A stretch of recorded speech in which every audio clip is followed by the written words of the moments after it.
Combox. The game lives on. Welcome to the Wagon Wheel, the cricket podcast. We answer your questions on the game. And the best way of course, doing that is via finding us on Good Areas podcasts on Patreon, or you can just stick a, what do you call it? Super chat? Why have I forgot my words? Why have I forgotten everything? You can put a super chat in while we're recording live. I'm Jarrod Kimber. Big AVZ has come up with the first question, which is Tristan Stubbs' Wagon Wheel. You know, that's like that moment in movies where you say the line of the movie, like Back to the Future. He says, we're going to go back to the future. And then he says it another, anyway, doesn't matter. Tristan Stubbs' Wagon Wheel against spin in T20s, mostly down the ground. That seems quite unique. Any reason why? No, I don't think it's that unique. I would say Daryl Mitchell, before all the sweeps and the reverse sweeps, would have been like that. Kyron Pollard was like that. I think generally, there are players who have different sections in there, that they like to score in. I think with him, he prefers the straight hit. It could, a lot of these things quite often come down to very, very weird little things along the lines of, what was his backyard setup like? Where did he play cricket when he was a kid? Did he play in the nets more? Did he practice more in open spaces, right? Can he sweep? Can he cut? All these sorts of things. But yeah, it's not that unique. I would say he just feels most comfortable probably using his feet and hitting straight through the line, which again, I mean, I don't want to say it's common, but it is certainly something that we see with other players. So he's not alone there. Sinoy says, off-field controversies, nonsense comments in interviews, weird chairman, head coach, captain relationships, similar, you never know perception, and most of all, rating themselves higher than what the stats suggest. Is current England team the Team U version of Pakistan? Head coach, captain relationship. No, because things don't change enough. I think if you're truly going to Pakistan, you have to appoint someone for a job and then 2 weeks later rescind that offer. And pretend like, or in some cases, pretend like you never made it in the first place. So I don't think they have the change. I'm trying to think of what they're like. It's probably more like Sri Lanka, maybe, like one of those mad periods of Sri Lankan cricket. Although they probably wouldn't have had the rating themselves higher than what the stats suggest. Yeah, so I don't know. It's a very weird period of English cricket, and it really has been since 2017, 2016. It's going on for a long time now of weirdness. Adityan says, World Cup wickets significantly harder to bat on the bilateral wickets and feels more suited to Kohli, Smith, Azam type batters. Is there a point to be made for playing the anchor heavy type of cricket between World Cups so that you have a team that can chase 160 on any kind of wicket? Instead, always try to attack with the ball instead of the modern attacking batting teams. Well, I think some of that helps if you've got a team that can attack with the ball. The thing is that Babar Azam worked perfectly when Pakistan had a great bowling attack, right?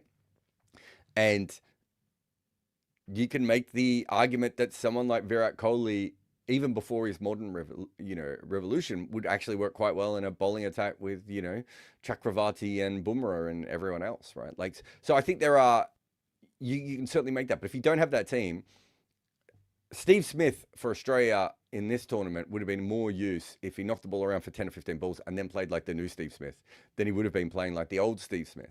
And the reason being is that they needed it above par. So you still need to score above par. But my bigger point with this, and why I've talked about this with Babar Azam specifically before, is that when you get down to the end of the tournament and the very best bowlers are delivering against you, whether it's a bowling wicket or a batting wicket, doesn't really matter at that point. When the very best bowlers, and you suddenly have this great attack, right, coming up against you. So you look at someone like New Zealand, where they have like a bunch of overseas IPL players as their bowling attack. And it's not even the best bowling attack, but I'm just picking it as a random one that you might have to go up against in a semi-final. When you get to that level, you need your most talented batters. And I think that is still matters. But what you really want to be able to do, and this is the thing that is missing, is that Kohli, Smith, and Azam should be players who can play within gears. They should be players who can bat faster when they have to bat faster. They should be players who can bat slower when they have to bat slower. No one's asking any of those three guys to bat like Abhishek Sharma, right? What we are saying is that if you play at the same pace on every single wicket, that doesn't make any sense. James says England and Australia went in this World Cup with anchors down at 6 and 7 in Curran and Renshaw, plus Baba now batting at 4 for Pakistan. Is that just an artifact of the player pools or a new strategy on how to use anchors to rebuild? No, I think in Curran's case, so these are 3 different cases. It's a really good question, James. Curran's case, what you were looking at there is that Curran they're trying to work out how to fit his batting in. And the problem with Curran is he doesn't really have a natural spot in a top level batting lineup, right? And so they're just kind of using him. And if they lose wickets early, they can use him as an anchor. And if not, he has enough power that it's not horrible when he comes in at the end. Renshaw is being used for spin specifically, and if he doesn't need to come in against spin, that they will float him further down the order. Very clever. They don't have that many great players of spin. He's obviously one of the better ones. And Baba was also in there for the fact that I think they were playing in Sri Lanka. They expected more spin. So 3 very different tools and how you use them. So some of it is about spin and some of it is about how you use all-rounders and the flexibility that you get from them. Abe says, here's a silly what if. Suppose T20 cricket historically preceded Test cricket, but we eventually got some version of both. What would be different about the modern game in how it's played and perceived? For example, I suspect a lot of what we call proper cricket is simply an accident of Test coming first. Yeah, I don't... Look, I've said this before. This really upsets a lot of Test fans, especially because I'm the guy who made the movie about, Test cricket. And this does upset a lot of those guys when I say... For me, there is no proper cricket. All cricket is proper cricket. Backyard cricket is proper cricket. Gully cricket, street cricket, indoor cricket. They're all proper cricket, right? And we should be celebrating all the different forms of cricket because not all sports have this many different ways that you can play, right? Like I love street basketball and I love NBA basketball and I love European basketball. They're all different. I don't understand why I would be in a situation where I would have to pick the one that I want to pick, right? NBA is proper basketball. It's not really, is it? European is proper basketball. In a way, it's more pure, but I'm not sure it's proper, right? Street basketball to me feels almost the most natural because just a bunch of people can go out on a court and play. And so I've never been a big proper cricket person. I think if T20 cricket comes first, it's very hard to justify Test cricket. You go back to the beginning and they were saying... I don't know if it happens before the 1850s. I'm not as much of an expert before the 1850s. But between the 1860s and really from the 1860s onwards, people were saying that multi-day cricket would never work because people had to do jobs, right? And here we are, right? 160 odd years later. It's still working. I think in England they had 3-day cricket and they couldn't believe that Australia would have, 5-day cricket and unlimited cricket, right? Like we've always been in a situation where we are kind of saying that it wouldn't work and here it is.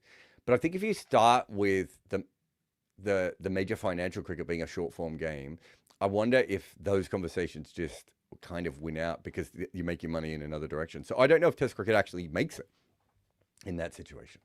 It's a fascinating question, though. Abe? Ali says, can Indian broadcaster Jio alone fuel the growth of ICC revenue? Since Disney is gone, wouldn't Jio not underbid and actually decrease the revenues available to all current members of the ICC? Who else can bid to keep the price of ICC broadcasting even higher now? Well, I mean, what's happened in this last one, Ali, is that Jio basically overbid, right? So generally... The conversations that I've had is that people like Amazon, Disney, I suppose Netflix. I don't know if Netflix have made an actual offer. I'd have to go back and check my notes. But those sorts of other broadcasters, right? They usually build pretty close to what the rights are worth. And then generally what has happened is an Indian broadcaster has come above that so far, right?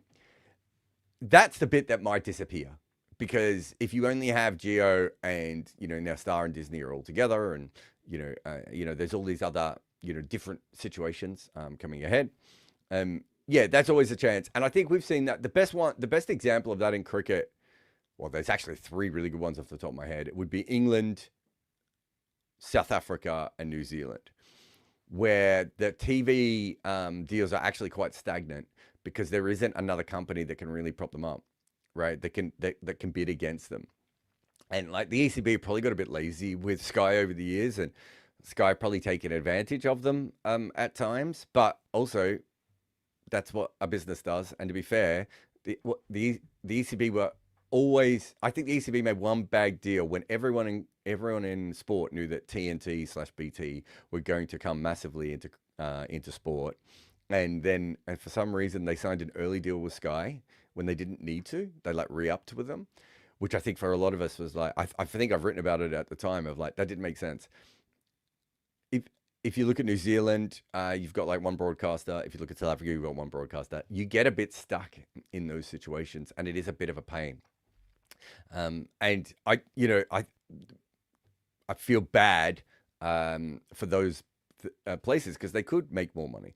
We might get that off the ICC as well. But you've got to remember with something like the ICC, because it's a global thing, there could just be a random player who comes from nowhere. These things are very, very malleable and they change very quickly.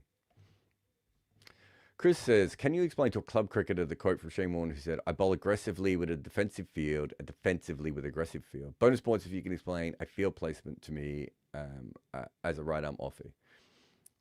Yeah, so what Warne is basically saying is when he is trying to bowl for wickets, he is more likely to have fielders out in a position to save runs. Because if he's bowling aggressively, what he's doing in that situation is he knows he's not going to be bowling he's not going to be bowling tight, so he's going to bowl loose balls.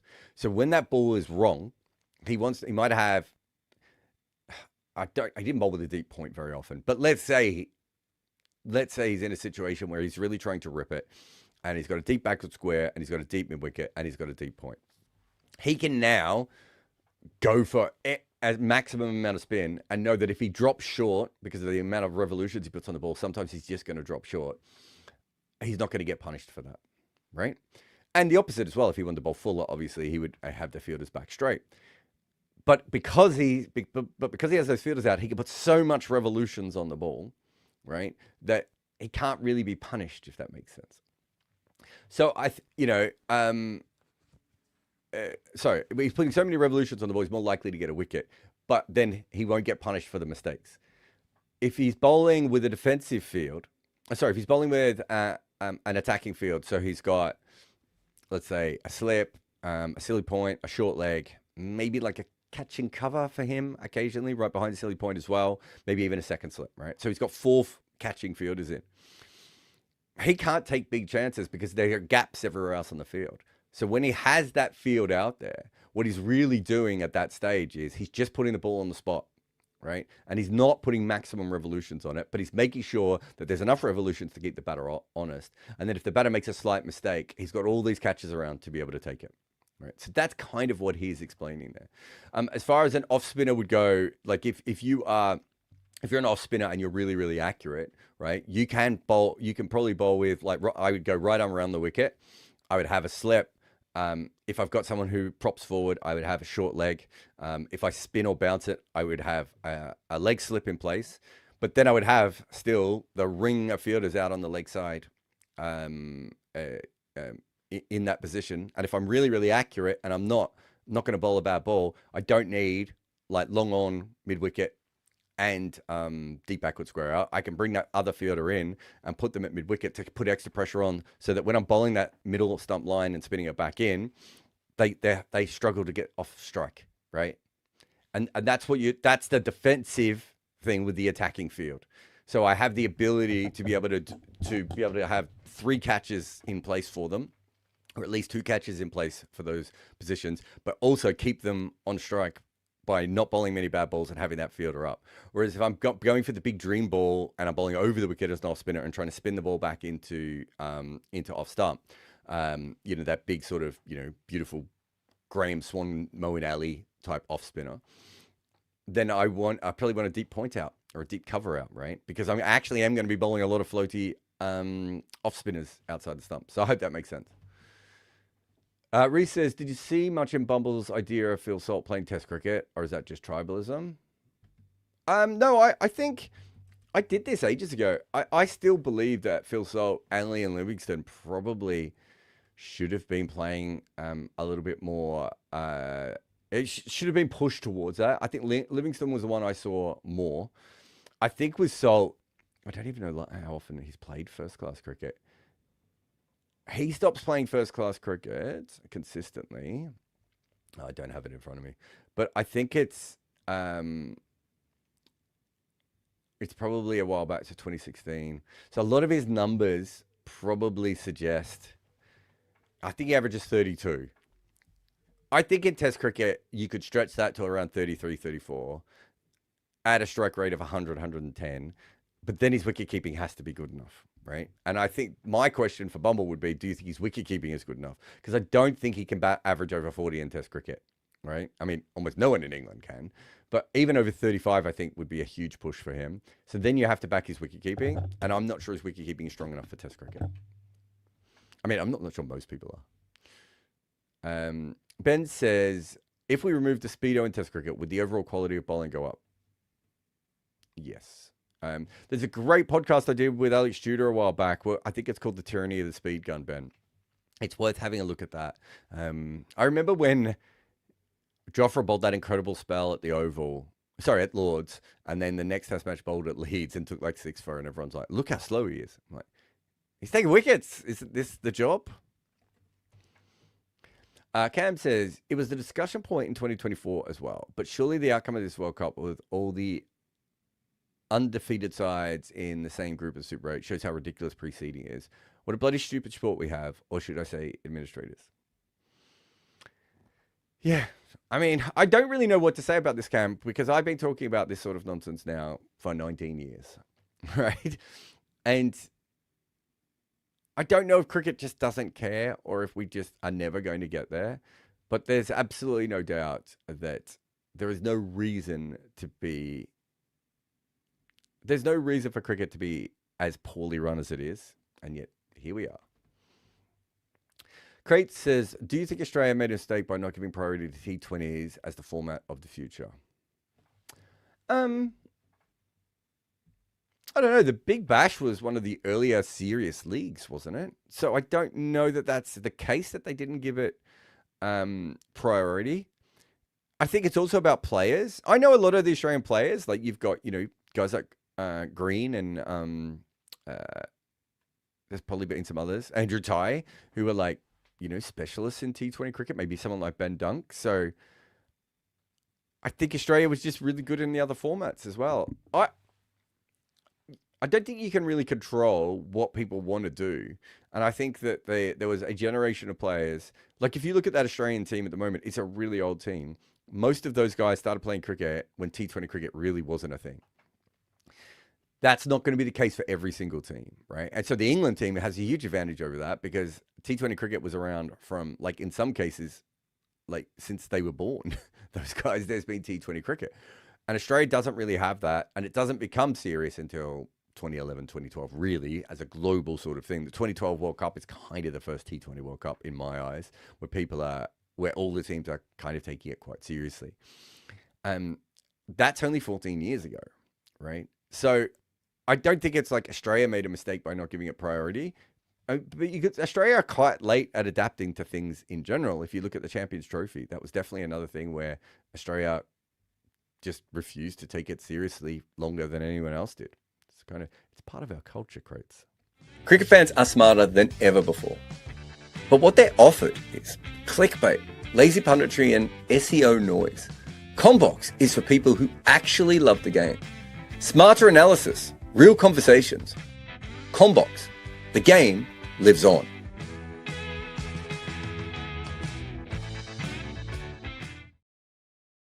Jarrod Kimber here on the Wagon Wheel. Ajit says, I find it very ironic that football is a team sport and no one really cares about who wins player of the match. But there are intense debates about the bigger individual awards like the Ballon d'Or and FIFA Golden Ball. On the other hand, cricket is more individualistic, but people barely discuss much about the Garfield Sobers Award or anything like that. Yeah, it's fascinating. I mean, again, I'm probably not a great one to answer this because I think if you went back and asked me who the player of the match was in every single game I've ever covered, I'd know about 2% of them. It's not something I ever look at. I've never voted on one of these awards. Maybe I'd find it differently. But yeah, I don't really get it. and I never have. I've never been all that interested in it, unless it's like a plot point for some reason. I think the sort of coverage that we're doing at Good Areas and Combox as well is probably a little bit more pushing towards that side, Ajit, of hopefully trying to get people to, we looked at the MVP, which is a version of this, and we really have started to look at these sorts of things.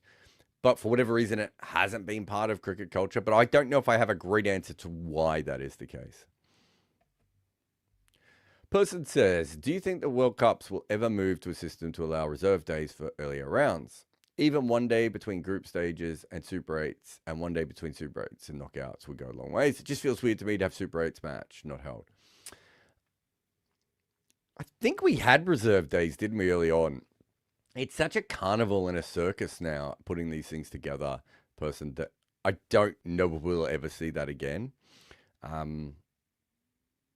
I don't think it's a bad idea, but I would probably say that having a 3-match final is a much better idea than having reserve days. I think that if the idea is to get the best team to win the tournament, I think a 3-day final probably helps you do that more than a reserve day. And I don't think we're getting a 3-day finals either. So not 3-day finals, as in 3 finals. Also, I just think it would be an awesome week for cricket. Person says, you mentioned in a recent video that there are many people of authority saying Nepal having a breakthrough season could give them test status and bilaterals. What would it take for Netherlands, Scotland, USA to get the same treatment? Is cricket just viewed as more commercially lucrative in Nepal? So these people spoke to you with them having as more opportunity. No, so Scotland's a weird one because people in cricket do kind of want Scotland to be, like, Scotland has a lot of players. So there are a lot of people who actually play cricket in Scotland, which isn't the case in some of these other countries, right? So I think with Scotland, they made it, this is when I was working for them, and even since, I don't think they've made it, they've made a case for themselves to play Test cricket, right? Now, they might say, well, we just tried to do what Ireland did and win a bunch of games at World Cups and set ourselves up. But I'm not sure they have. Nepal is a country that is, I don't think it's about being financially lucrative, because if it was financially lucrative, USA would be the one who would get test status, right? But I think in Nepal's case, you get massive crowds to games. There is a community there. It's one of the major sports in the country. And that the talent of the players is very high, outside of even the top 20 players, say, right? And I think the issue that Scotland and Netherlands have had is that there is a feeling that outside that top 15 or 20 players, the talent isn't there. Now, both of those countries are improving over time. Sometimes it's hard to see because associates are getting so much better in general. But I do think that is one of the issues. They don't really want a situation a little bit like what happened with Ireland, where Ireland gets test status and everyone retires from that generation and there's no one to replace them. I think with Nepal, it's younger players. There's more of them. So I think that's the thing. I think USA could easily be in that conversation as well. It's just that USA cricket is, unlike everything else in America at the moment, an absolute basket case, right? I think that's the biggest issues there. Ubik says, I know that the Don used to play squash, and as a squash player myself, do you have any squash-related cricket anecdotes or cricket-related squash anecdotes? I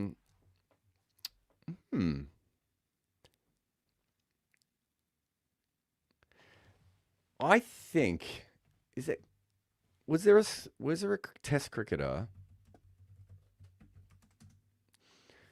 Ken Muleman, played like 1 or 2 tests in, and his Scott Muleman played for Western Australia. I've got a feeling he had something to do with Australian squash, or maybe maybe he just ran a squash center. I can't remember. I'm just Googling it now, and I can't see anything with Ken Muleman squash. Trying to think of anyone else. I know there are squash courts at some of the grounds, aren't there? I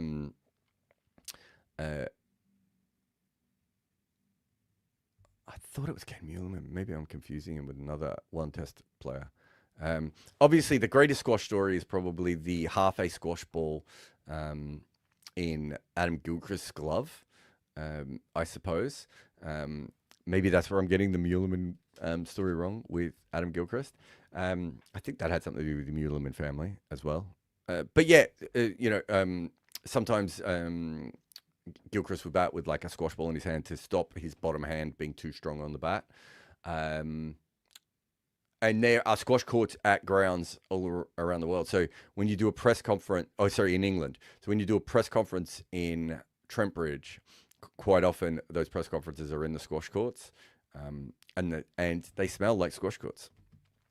And if you're Ubik, if you're a squash player, and I briefly was myself, I think you know what I mean.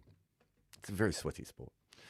Aravind says, in the India-Pakistan game, when it was clear very early that there would be spin pretty much throughout the match, wouldn't it have been a good idea to send your spin bashers in, like Dubé or even Akshar up the order, maybe after the first wicket in the power play? They would have maximised the matchup, and maybe even the opposition would have blinked and brought pace back on.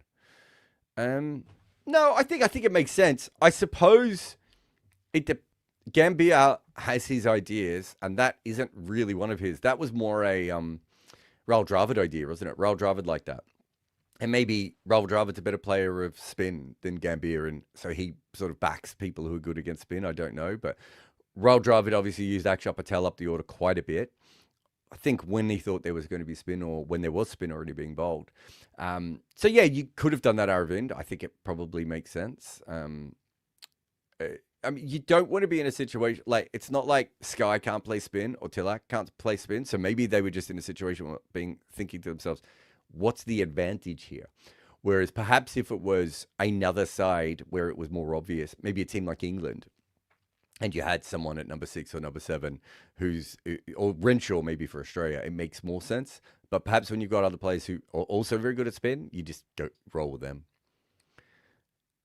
Mob says, why is it some batters who treat tests like T20s, Harry Brook, Colin de Grandhomme, Rishabh Pant, cannot replicate the same hitting appropriate format of the T20, actually have shit T20 numbers? And yet others like Jaiswal say, well, could switch down their smashing game from test to T20. I think fielding placements do play a big part, Mob. I really do, because when you come out to bat in Test cricket, there is generally a freedom to your batting. It's very rare you're going to have 5 players out on the boundary when you first start. And so by the time you have 5 players out on the boundary, you're already in a rhythm. So it's very, very different. So yeah, I think that is a part of it. Some of it might be the white ball. And also the white ball is softer. So perhaps when you come in later and the white ball's a bit soft, that doesn't perhaps help people like Harry Brook and Colin de Grandhomme and Rishabh Pant as much as it might other players. I think Colin de Grandhomme's the weird one in that because he's a muscly guy, but generally the softer white ball, it's that sort of Lance Klusner, Kyron Pollard type of guy, right? You know, the MS Dhoni, you know, the big, strong guys who the softer ball doesn't bother them as much.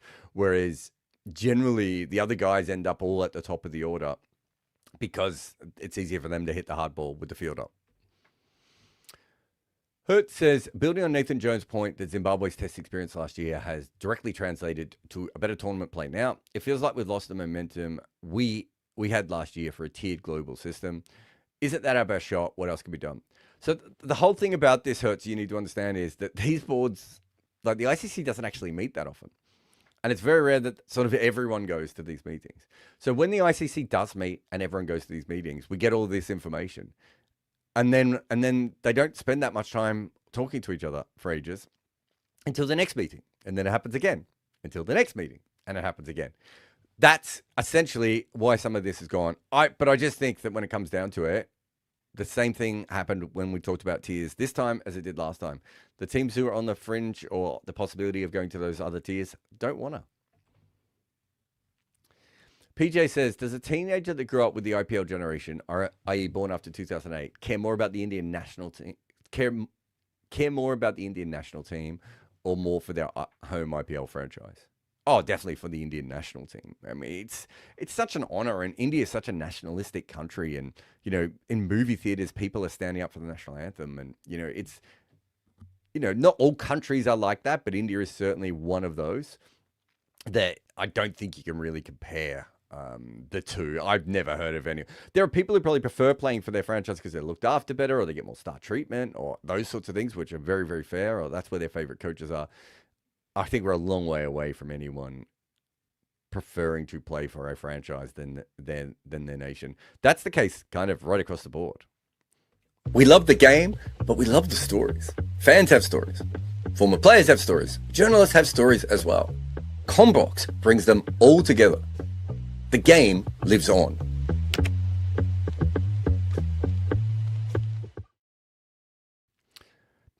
Oh, welcome back. Jarrod Kimber on Wagon Wheel here. Trying to get through these questions quickly because I got delayed and there's a game coming up. Can the IPL owners legally discriminate against Pakistan players in the 100? How would that go in UK courts? And how are they able to do so in South Africa and America without much noise? They've done it in all the leagues, if we're being honest, Ali. I don't know. To be honest, you'd have to look into the legal side of these things. It's much harder in sport, I would have thought, to prove this, and it might be in another job. But they don't write it down. I think I did this with TalkSport yesterday. As far as I'm aware, the only person who has written this down is someone from the ECB. I've been told this when I've worked for franchises before. Many other people have talked about this for a long period of time, Ali. I think it's much harder to prove if it doesn't have a paper trail, and it's a shadow ban, right? But yeah, legally, I don't know. I'm just not an expert in that, mate. Sorry. But yeah, it's been going on for quite some time.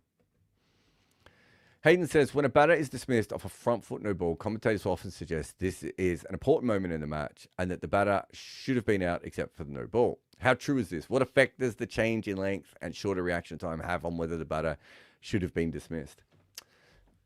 I mean, it's probably marginal, right? It's because you're only, in some cases, you might be talking about 2 millimeters, Hayden. I think the more important thing is commentators will often say that was an effort ball and that's why he went over the line. Well, if it was an effort ball and he couldn't do that same thing without going over the line, I think then you have more of a case for what you're saying. But yeah, I mean, the extra couple of millimeters can help. There's no doubt about that. But you're not talking about, I think it's different if you've got like a 10 centimeter advantage or a 15 centimeter advantage. I think that, that's when you're getting into Boomer territory, right? Navin al-Haq territory where they're just delivering from closer than everyone else. So I don't think that is quite the case for this. But yeah, I certainly see what you mean. Sinoi says, is the Australian T20 World Cup win in 2021 the cricket equivalent of Aston Villa winning the Champions League in 1981? It makes no sense, gets head scratches at a pub quiz and will probably never happen again. No, I mean, I think Australia will. I'd be shocked if Australia never won a T20 tournament again. They're probably not going to win one anytime soon. I think there was a bit of fluke and a bit of arse in that, but sometimes you get a bit of fluke and a bit of arse when you win a tournament, right? Like, I think it was 2012 West Indies, where did they make the semifinals and there was a super over where they got like Marlon Samuels to bowl for them, right? Sometimes you just get through. I mean, Pakistan in 92, right? He's a perfect example of that. Australia in 99, right? Sometimes Australia in 99 was not Australia in 2007. Look at the difference. But Australia in 2007 is a machine, right? Even without Warne, it's an absolute killing machine. 99, they're like, they've got Brendan Julian. They're using Glenn McGrath at first change. Shane Warne is not sure of himself at the start of the tournament. They're not batting that aggressively. They're a weird side, right? So there was, and then they got the luck. They got the drop catch. They got the run out. They got all these things go their way after they were panicking just as much as South Africa were at the time, right? So, there's always a bit of luck in those in tournaments, and I think that's you could go through most teams. It's very rare that you just kind of cruise through, right?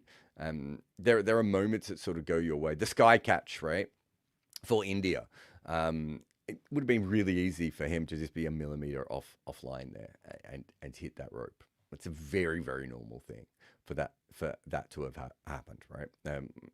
Trent Bolt in 2019, I mean, look at England's win in that tournament. So I don't want to be, there might have been a higher fluke volume in the 2021, and obviously the dew played a big part and everything else. But But that team actually came together really well, if you think about it. And there was a lot of talent in that side. So, like, I think it would be unfair to say they didn't win the tournament with good cricket as well. And all of those teams, you know, generally at a world tournament, there's probably 1.5, 2, 2.5, maybe even 3 at times teams who are good enough to win a tournament. Sometimes you just need things to go your way. James says, what are the ICC thinking with their new nonsense skill scale graphics? We have a piece coming out on this tomorrow, James, so I don't want to go like massively into it. He says as he sits down to go massively into it, aware that the other games just started. But I like the idea, James. I love the idea of trying to reach new fans and really explain the concepts of like, this is why this guy's good. This is where this guy's not as good. This is what you can expect from this player.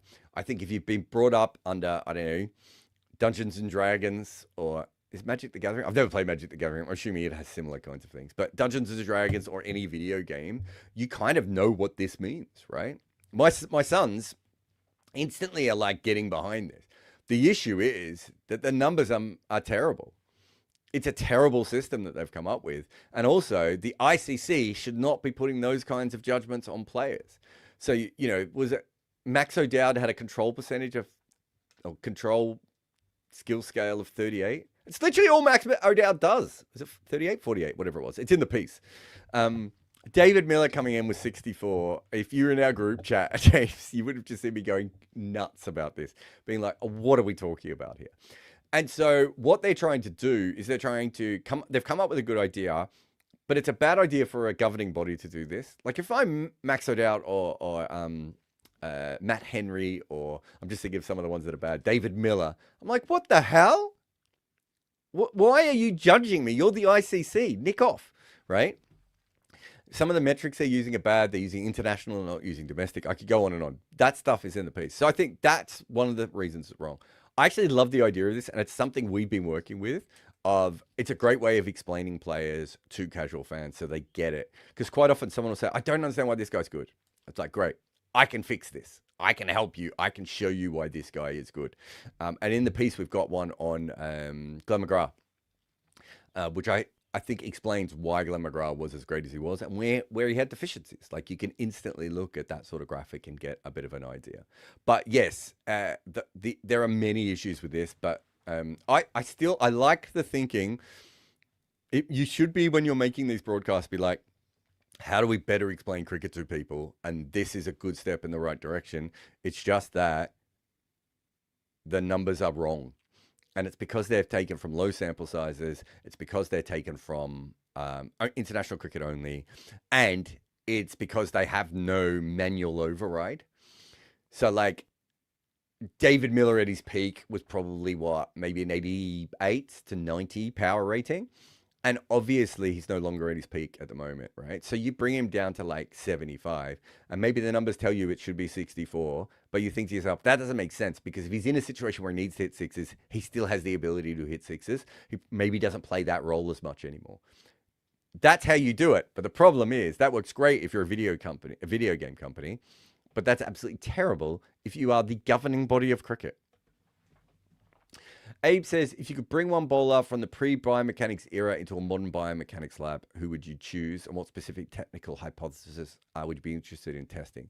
I would bring Bob Appleyard, who is the original Mustafizur Rahman, the first fast bowler who can also bowl spin, really. I mean, Sid Barnes would be the other one as well. But I think Bob Appleyard is from a later era, and I'd be really interested. And we know that with Bob Appleyard, he had the ability to put rotations on the ball that no one ever had before, but his body fell down. So is there a way of making it so that we could continue with his rotations without the effect on his body?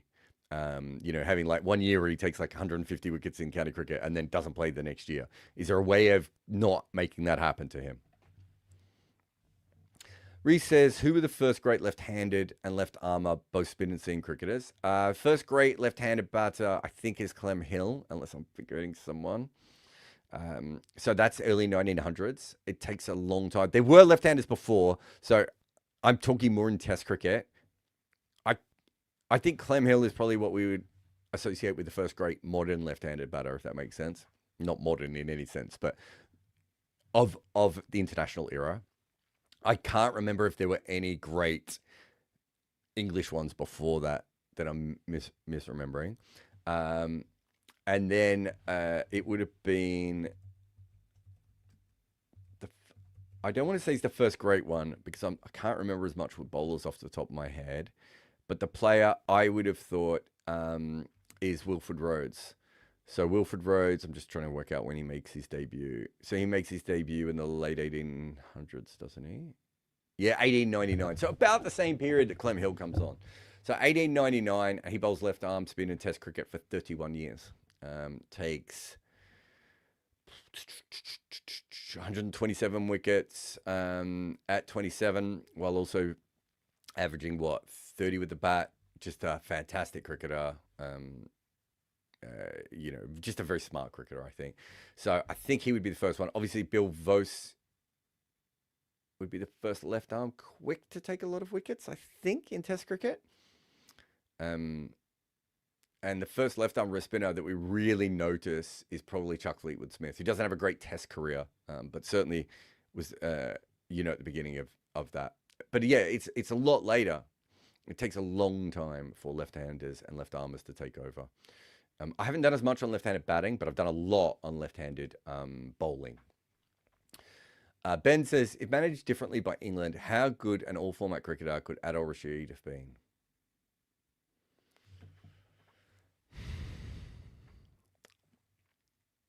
At his best, he's probably a Test number 7 in the peak of his batting.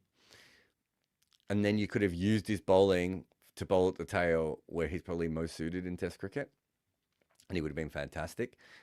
He still would have been good in the fourth innings against top order players and some third innings, and certainly in the subcontinent. Maybe not as much in India because he's maybe a little bit slow there, but everywhere else, I think he would have been pretty good. I do think he was treated not the same way because of his ethnicity, race, background, however you want to frame it. When I first came over, I didn't understand why he wasn't playing for England when I moved to Australia, and when I moved to England. And I talked to people and they were like, his attitude isn't right. And I was just like, I remember they used to say he was a roller. And there was a pretty prominent former England player who called him a roller. And I said, you can't spin the ball that much if you're rolling it. So what they mean is he's more spinning it with his fingers than with his wrist. And I was like, he's spinning it massively. Rollers don't spin the ball massively. It doesn't even make any sense. I've written about this before. I think he played a great game, I want to say, at the Oval, where maybe he made 20 or 30 odd and took 2 for in an ODI. And was dropped like 2 games later. The treatment of Adil Rashid never made any sense to me. I'd have to go back through his numbers to be like how good he would have been in Test cricket. But yeah, I definitely don't. I don't think England got the most out of him. And now they're desperate to keep him around as long as possible. Cam says, maybe it's just me, but taking aside the captaincy, I still feel like Jess Johnson would be a better left-arm spinning all-rounder in the team than Sophie Molyneux. Or at least Alana King. Well, Alana King's different, isn't she? Even that she's a wrist spinner and they probably want her. Yeah, I don't really know what's happened with Jess Johnson. I probably need to beat the bushes around a little bit and, pick up some rocks and message some people. Because I'm a bit with you. Jess Johnson just feels like she went from being the best bowler in the world to not being in their side. And I don't know if I've ever had that. It doesn't feel... I don't feel that there is a good enough reason based on what I've seen of that team for that to have happened. Ajit says, rank these legendary and iconic innings from World Cup finals. Ponting in 03, Gilchrist in 07, Head in 2023. I think we did it on a podcast recently. I don't know if it's out yet, Ajit, but I'm trying to remember my numbers. I had Ponting first, Head second, Gilchrist third. I hope. Or I've completely changed my own order. Mob says, coaches are judged by their trophies, but is there a case to create an evaluation equation for coaches? That is, trophies won minus players injured. Can we incentivize coaches not to kill their players?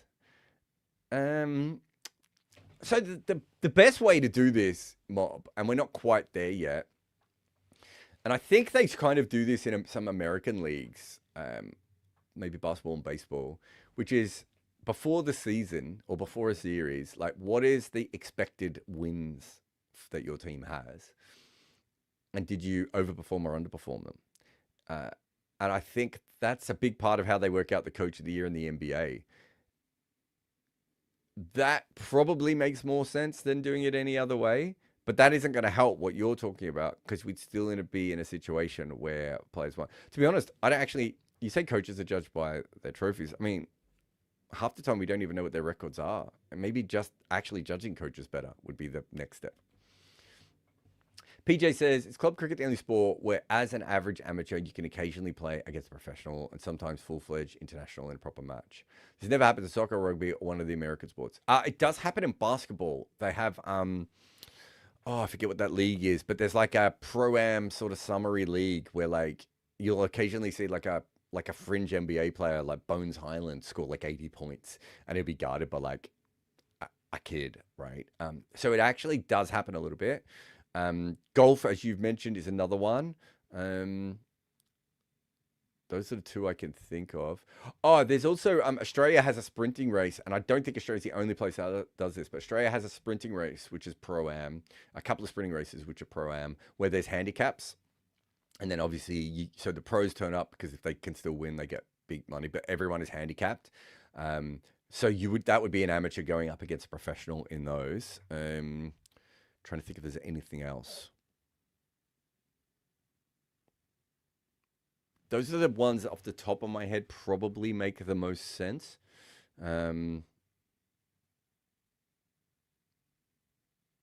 Yeah, I wonder how often it will happen in cricket in the future, but yeah, traditionally it's still happening, right? And Hurt says, are there any interesting specific data points that ball by ball or say CricViz capture that remain highly exclusive to paying partners, teams, companies that are not public? Ignoring ball tracking. I mean, people like CricViz have, fielding would have fielding data that most people wouldn't have that you wouldn't get from ball by ball data. There's obviously video analysis that you would get. I'm trying to think of anything else. The thing is that Crick Sheets and Andrew Sampson's database and these sorts of people actually have a shitload of data, and it does actually cover a lot of different things. So yeah, I'd certainly say that those are pretty much there. But yeah, the fielding one is the one off the top of my head. If you're ignoring ball tracking, I'm trying to think of anything else we don't have, because I would have thought we have most other things. We have video, we have ball by ball.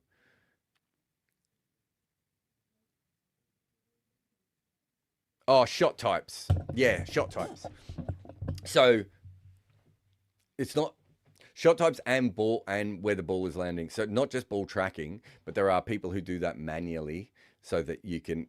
There are companies that do that. So that one isn't there. And shot types. And you could also say ball types, but I've seen the manual ball type things. I think the CricViz one is,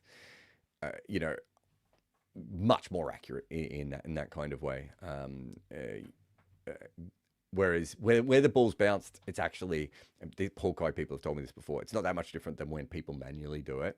But where if the ball's moving, that is very different because of the angles. It's harder to see that. So yeah, shot types is probably the other one off the top of my head that I would say. All right, let's finish up our wagon wheel here. We've got a couple of super chats. Mahesh says, thoughts on replacing the toss? There was a suggestion I came across, run auction, where teams bid to add runs to opponent's score for the privilege of choosing. I kind of think for bilateral games, the opposition just chooses. I think that's the simplest and most elegant, but I don't know if we need a run auction. I have heard it before. I'm not against it, but it's maybe not quite for me. But yeah, I don't think we have to keep the toss. Rohit says, Greg Chappell recently said in 20 years, USA and Canada will be top 5 cricketing power because of the Indian diaspora. Also, thoughts on EPL and European cricket. In 20 years, they'll be top 5 cricket power. No, I don't think so.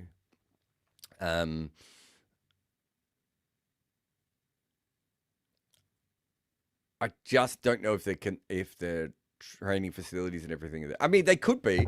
If cricket gets into colleges in America in the next 5 years, I think things could change really, really quickly. I think top 5 cricketing power is. I've heard this before. I remember these sports scientists came out with this thing that within 5 years, China could be the best cricket team in the world, and I was like, no, they couldn't. And these guys are really angry. And I said, I'm not having a go with your general understanding of China and sports science. I get why you were saying this. They would throw this much money into it. They would do this. But cricket is a game of inherited culture and knowledge, right? And it takes longer than you think to be good at it, right? Some of that has been changed by YouTube, and we've seen that with Afghanistan and their spinners, but not as much with their quicks, right? Same with Sandeep Lamachani. We're seeing random spinners from different parts of the world. We're still not seeing guys who come from non-traditional cricket backgrounds bowling at 85 to 90 miles an hour. And if you want to be a top 5 cricket power, that is what you have to do. Now, there's an element that Greg Chappell might be saying of these guys leaving their country and then becoming that, but they would have to be leaving their country at 16, 17, 18, I think, to be able to cheat that in the first generation. Second generation is very different. But conditions, administration, Canada cricket is very poorly run. American cricket is horrendously run. It's not in college sports in America. It's hard to play for large periods of time in Canada. I didn't read Greg Chappell's article, but a lot of people have sent it to me. I find that one hard to believe, but he's a baseball guy and he's always loved America and he always wanted cricket to be big in America. I think that's him projecting. There's no doubt they could be, but I find it very hard to believe in 20 years' time they're in the top 5 cricketing powers. I wonder if Germany is not a country that might be able to do that quicker than them, for instance, when you talk about thoughts on EPL and European cricket. So, look, I hope America, Canada, Nepal, Scotland, Netherlands, all these countries do start to push and to start to change, because can only mean good things for cricket, right? The more teams that play it, the more people who play it, the more interesting my job is, for sure. That's it for me, Jarrod Kimber here on the Wagon Wheel. Please like, subscribe, do all those things. And as always, tell your mum about us. We love the game, but we love the stories. Fans have stories.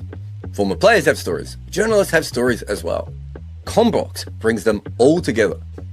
The game lives on.